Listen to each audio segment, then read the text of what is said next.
Hello everyone, I am Umar Ali Wake 2023. Today we are going to do the third lab of digital signal processing. Our instructor is Dr. Mohammad Jameel. The objectives of the labs are representation of unit impulse function and unit step function, making unit step function using unit impulse sequence, making any arbitrary signal out of delta. Now moving to the task 1. In this we have a function impulse sequence which takes the three inputs n0, n1 and n2. n0 is the center point, n1 and 2 are the starting and ending points. We are taking the example here which we have a midpoint of 0 starting from -5 to 5. We are calling the function impulse sequence and plotting the results. After plotting the results we have this output. One is the continuous plot and the other is discrete plot. We also asked to observe by moving the signal to the left, right and scaling it. When we shift the signal to the right by minusing the amount of shift we want to give to the signal, we have that right shifted signal. When we want to shift it to the left, we add the amount by which we want to shift the signal to the left, so we have that output. And at the end we multiply the signal, so we have the scaled output like this. We have the one amplitude there and then we scaled it, so we have the amplitude of 2. Moving to the task 2. In this task we are defining the function of step sequence. This sequence again takes the three parameters n0, n1 and n2. n0 is the midpoint and n1 and n2 are the starting and ending points.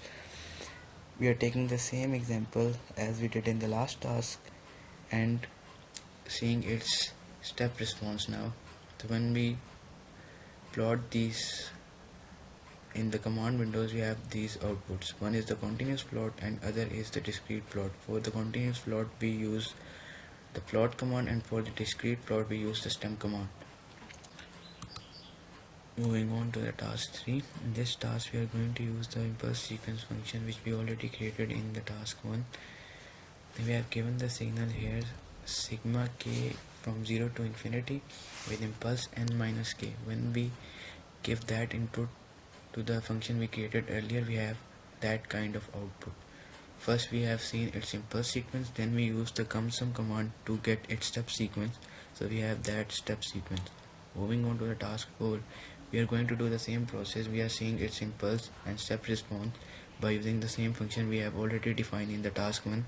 When we give these signal as an input to that function and plot them by using subplots, so we have that kind of plots. First we have the unit impulse sequence, then we have the plot of signal 1, signal 2 and at the end we have the plot of signal 3. Moving on to the task 5. In this task we are defining the function which extracts the even and odd components from the given signal. So to extract the even part of the signal, what does it does that it flips the signal and then adds it to the real signal, and to get its odd part it flips the signal and subtract it from the original signal. We have taken this signal as an example which is varying from -5 to 5 and its values are 1, 2, 3, 4, 5, 4, 3, 2, 1, 0 and -1. So when we give this signal as an input to that function which I have already defined earlier, so it displays its even part and then its odd part. Then moving on to the task 6, which is the last task. In this task we are going to do the sampling of the continuous signal.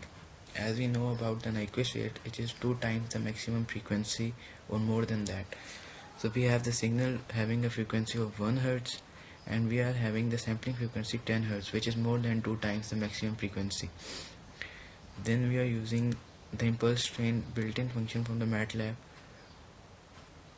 to discretize the signal.